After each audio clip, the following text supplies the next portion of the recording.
Gadika.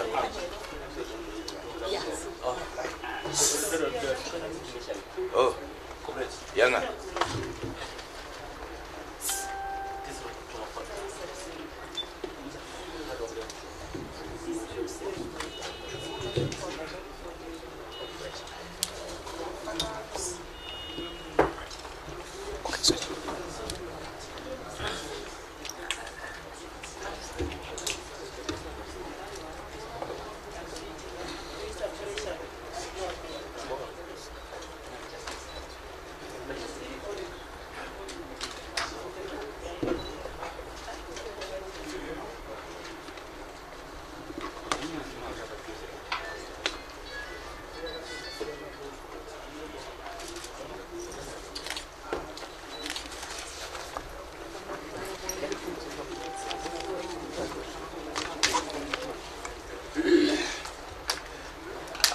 Good afternoon, ladies and gentlemen. Yes, Chair, we have got the media here with us, and we've got AFP, we've got Freedances, Home Affairs, Sunday Mail, Herald, Star FM, New Zimbabwean Daily News, Louisiana, 263 Church, ZFM, ZEC, Deutsche Welle, Bloomberg, Farmers Guardian, and if there are any that I have not mentioned, I think you will indicate to us. And apart from that, we have also Chair.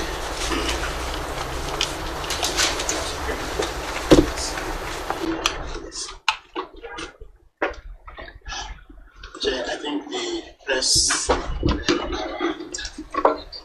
officers are ready. To also introduce our guests to the meeting. Yes. Chair, we also have within us here an 18-year-old first-time voter. Her name is Jenny Gaston. Then stand up so they can see you. Thank you. Yes. We also have Mr. Bruce Nyoni, who is representing PWDs. Thank you very much. Yes. Chair, this is ready for you.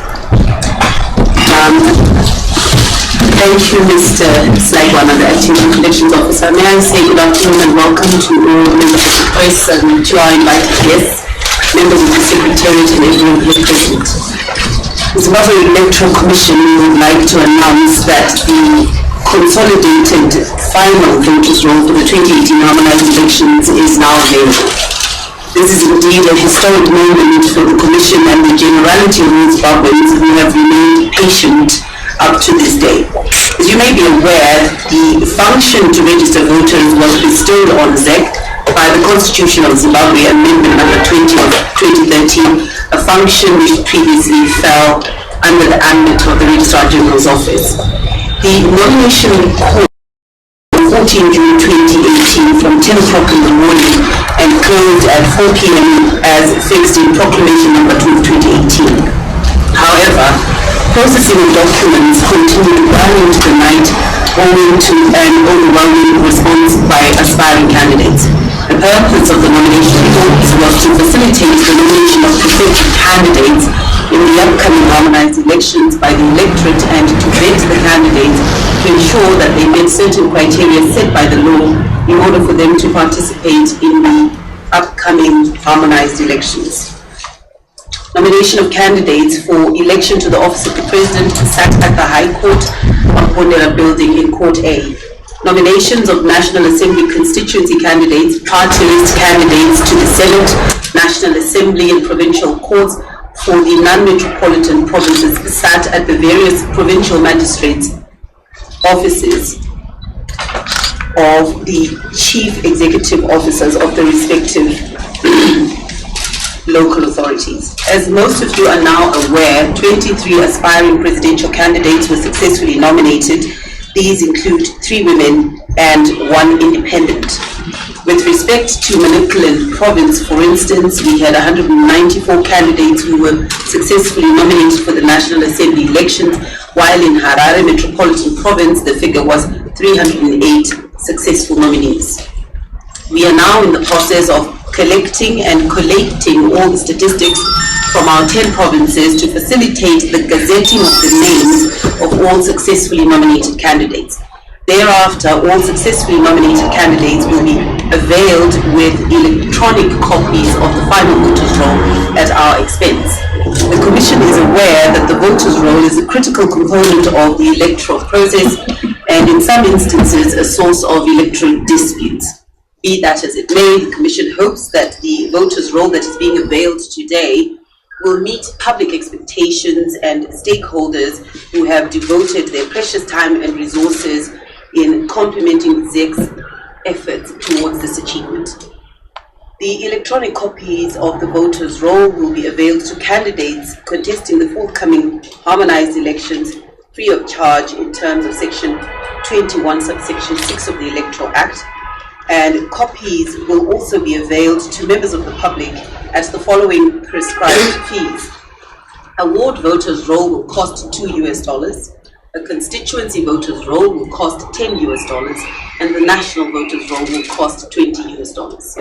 A hard black and white copy of the voters' roll will cost 10 cents per page for national, 10 cents per page for polling station, ward and constituency voters' roll. So basically the hard copies will cost 10 cents per page. The final voters' roll contains a total of 5,681,604 registered voters. This figure excludes those who registered after the cutoff date of 1 June 2018 and those on the exclusion list.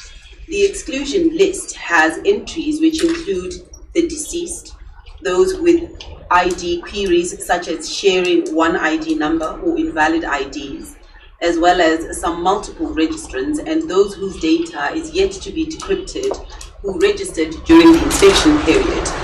And those who are on the exclusion list after having attended to corrections will appear on the 2023 voters' roll. The Commission would like to take this opportunity to appeal to all political parties and independent candidates to campaign peacefully and desist from intimidating voters so that the country has a free, fair and credible election. ZEC further advises the media to give balanced coverage to all political parties and independent candidates. In my capacity as the chairperson of the Zimbabwe Electoral Commission, I would also like to thank all of our valued stakeholders from CSOs, FBOs, all of our funding partners, and I would actually like to especially thank and mention the efforts by all the ZEC Secretariat and staff who in some provinces were actually sitting in the nomination court until 3 a.m. last night.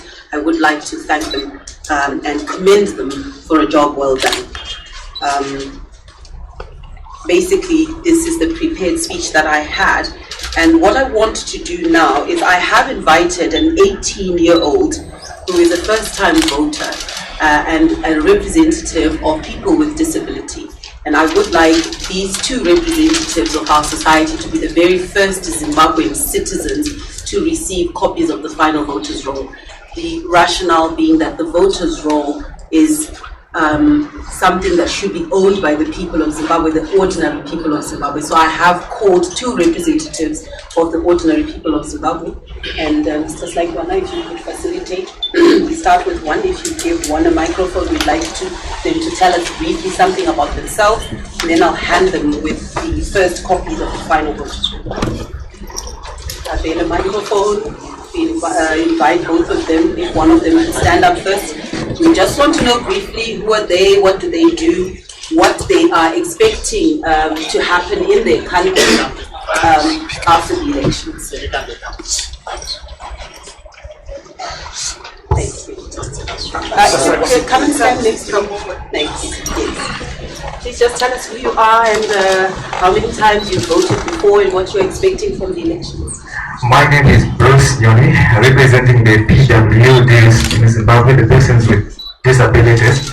I'm also a first-time voter this year, and we are quite happy as persons with disabilities that for the first time ZEC has been asking us about our needs and wants as they were compiling their voters roll. And it is our wish and hope, as well as our trust, that these disabilities that we indicated during the time of voting, they are going to use them so that we will not have hassles and we are going to be having user-friendly polling stations during the election period. So with this having been accorded the first time opportunity as a citizen of Zimbabwe, and on behalf of everyone with disabilities there, to be the first one to receive the voters roll, even before the president himself, as well as the other candidates had received it, is a high honor and a great privilege bestowed upon me. Thank you, Commissioner. Thank you very much, Mr. Nyoni. Here's a copy of the 2018 final voters roll, and might I just say that history has been made today. You're the very first Zimbabwean to ever hold a final voters roll in your hand. Congratulations. Thank you so much. Thank you, Bruce. Yes. Tell us a little bit about yourself, Kelly, and what you're expecting from the elections.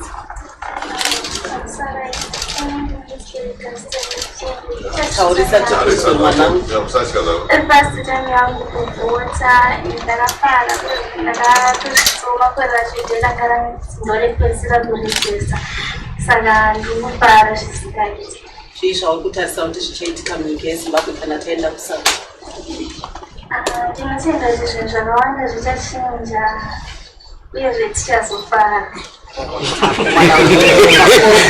Waita mwanasikana wokutanga muZimbabwe kubata final voters roll. Waita.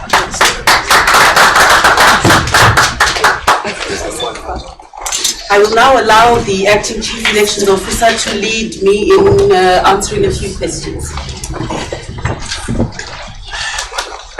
Ladies and gentlemen, this is question time.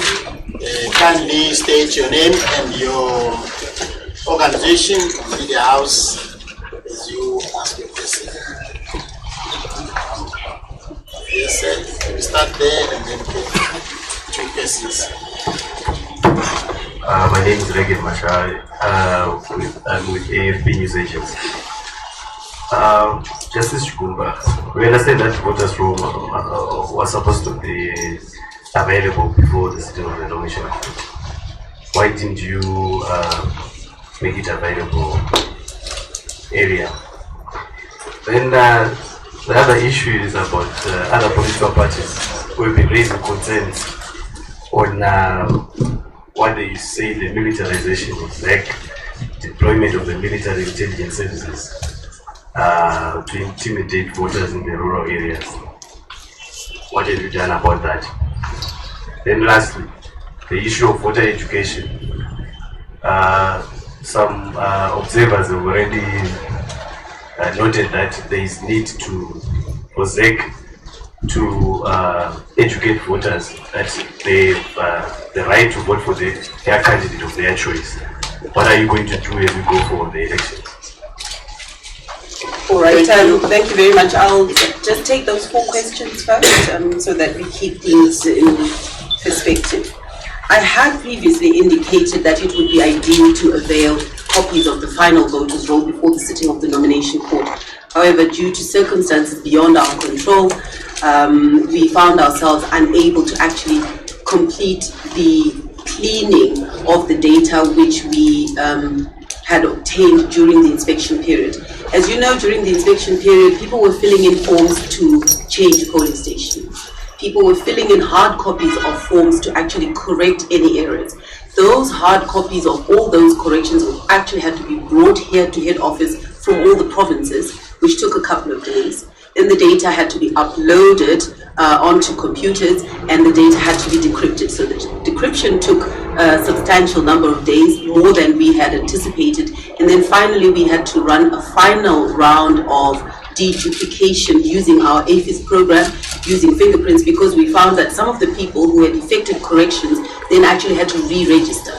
So that was the reason why we were working flat out. We were working 2 12-hour shifts in order to facilitate the availability of the final voters roll. But however, when we realized that we were not going to be ready with the final voters roll in time for nomination court, we did avail the provisional voters roll on computers in all of our nomination centers, and all of our candidates, if they want to be candid and honest, will admit that they were ably assisted by our trained officials at those venues to actually access the provisional voters roll. With regards to the militarization of ZEC, I do hope that we can put the issue of the militarization or alleged militarization of ZEC to bed once and for all. In the first instance, I'm not quite sure that all sections of Zimbabwe society agree on what the word militarization means. But I will repeat, I have gone on record to say we have approximately 13.8% of retired former military personnel in our secretariat as ZEC. I have said that these members of our secretariat advertised or answered advertisements, they went through interview processes, they were successfully assigned to certain duties in ZEC, and as far as we're concerned, there's no law in Zimbabwe that prevents us from actually employing anyone who we are assured is no longer a serving member. I have challenged anybody who has evidence that we have serving members of the military within our ranks to bring forward that evidence. Until such time as that evidence is availed to me, I will avail that we are not doing anything wrong. We do have former members of the military within our ranks. We intend to keep them unless and until we are told that they are still serving. The deployment of the military to intimidate people in the rural areas, again, it's a question of evidence, and I've not yet had tangible evidence brought to me to say, Chairperson, at Gerera Growth Point, there's a person whose name is so-and-so, he's deployed, he's military, he has intimidated so-and-so. If and when such concrete evidence is brought to me, there are measures that we will take and put in place. Now, the final question was to do with voter education, need for ZEC to talk about the secret vote. We agree that there is need for ZEC to conduct voter education, but if you have a look at the roadmap or our electoral calendar, you will see that we are now due to start training of all our voter educators who will go out into all our different places and disseminate this message. This is a message that traditionally we disseminate when we go towards polls. Last week we were focused on the nomination court. Now that nomination is done, as I've said, right now we are collating the statistics. We are required by law to gazette the names of all the successfully nominated candidates. We then avail them e-copies of the final voters roll, and then we move on to training of those who will disseminate voter education messages with regards to how to vote and all that goes with the exercise of the right to vote. Welcome, Commissioner Children. Thank you. Next round of questions. Thank you. I hope you keep your questions to 2 or so that we give quite a number of people to ask.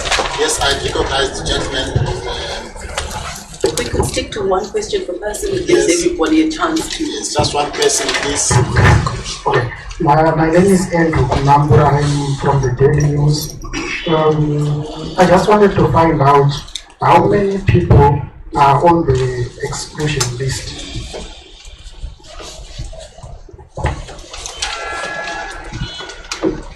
The people on the exclusion list are approximately 100,000. And they were excluded for various reasons, as I've already explained, such as those people whose IDs were considered invalid. As you know, the Constitution actually stipulated that because the voters' roll was previously in the hands of the Registrar General, and because the Registrar General has the constitutional mandate of issuing national IDs, we actually go through the Registrar General to say, these are our registered voters. Are the ID documents that they avail to us valid? Because we don't have the database for IDs. So those whose IDs were deemed invalid by the Registrar General are most of the people on that list who've been excluded. We've also got deceased people. They've also been excluded. They are on the exclusion list. And then we have a very small number of people, about 16,000 or so, who unfortunately were unable to decrypt their data in time for the production of the final voters roll. So those ones, once the data has been decrypted, will find themselves on the 2023 voters roll. The exclusion list will tell you the reason why you've been excluded, if you are on it. Thank you. Yes, sir, then I'll come to you. Okay, my name is Nyasham Katuga. I'm a freelance journalist.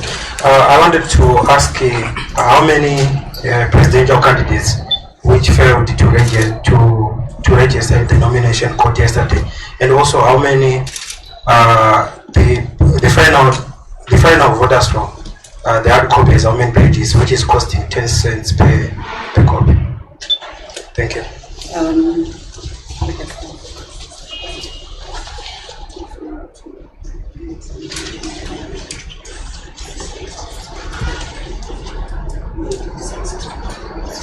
I was just confirming with the acting chief elections officer, he's more hands-on than I am.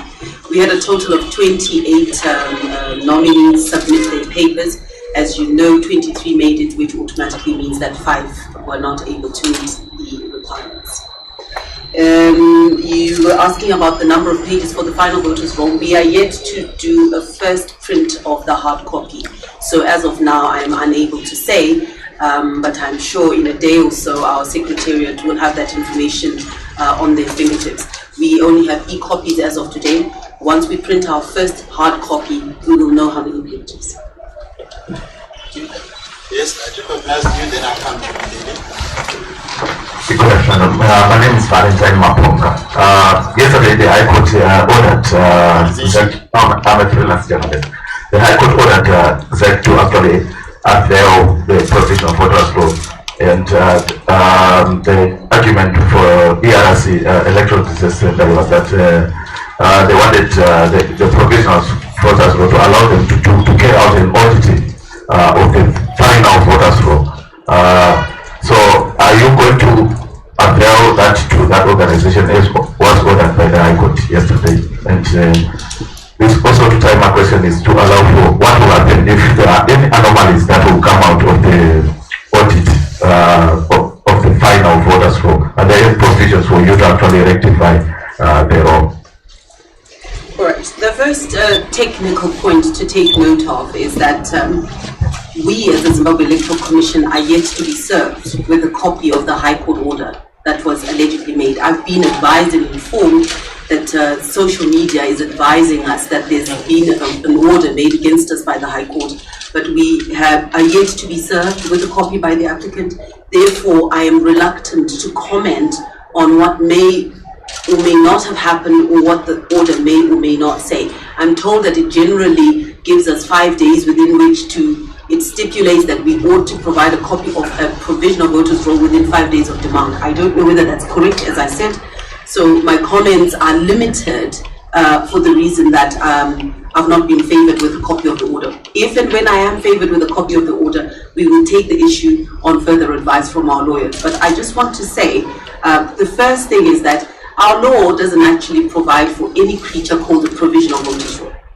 That was an administrative nickname that we gave to the list that we had, which was subject to correction. Our law simply talks about availing a list of registered voters and then availing a final voters roll. So there is no mention of a provisional voters roll in any of the provisions of the Electoral Act. That's the first thing.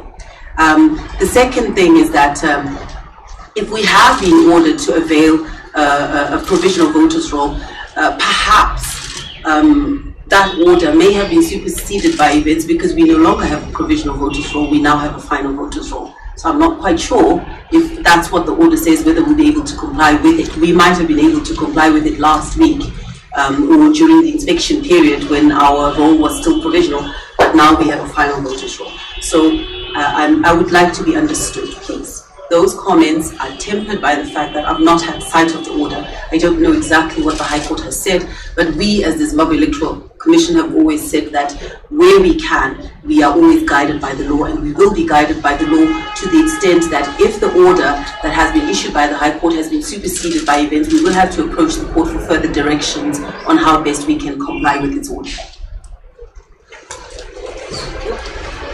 Yes, the lady, then I'll come to you. Thank you. My name is Bettina Agency. Don't you think the failure by ZEC to add the code of the voters roll to the candidates prior to the sitting of the election court is going to dent your credibility to deliver or to at least a fair vote? Right. My answer to that question is that absolutely not. And we did not fail to avail the provisional voters roll. We did avail a copy of the provisional voters roll even during the period when we laid it open for inspection. We availed it to members of the public. You could have accessed it through our link. You could have accessed it through our star 256 hashtag code. So it is actually incorrect to say that we failed to avail a copy of the provisional voters roll. It was availed. The bone of contention was that political parties asked us to avail it in analyzable format, and we refused to do that because it was provisional. What we did is we availed a copy in read-only format. So please, let us get our facts correct. It is incorrect to say that the ZEC failed to avail a copy of the provisional voters roll. It was availed, except it was availed in a format that didn't please certain sections of society. Now, just to put things in perspective, the law actually stipulates that we provide a final voters roll in analyzable format, and you will find that that is exactly what we have done. I've already explained there's no creature named a provisional voters roll in our law. It talks about a preliminary list, which was availed. Next question, please.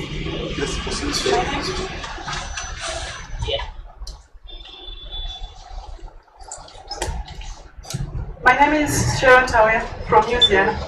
I just want to find out, since the close of nomination court yesterday at 4 p.m., has ZEC received any complaints from candidates, political parties? If formal complaints have reached ZEC offices, what were the major issues? All right. The first thing that I would like to just say is the law says the nomination court sits between the hours of 10 a.m. and 4 p.m. But technically and in practice, what that translates into is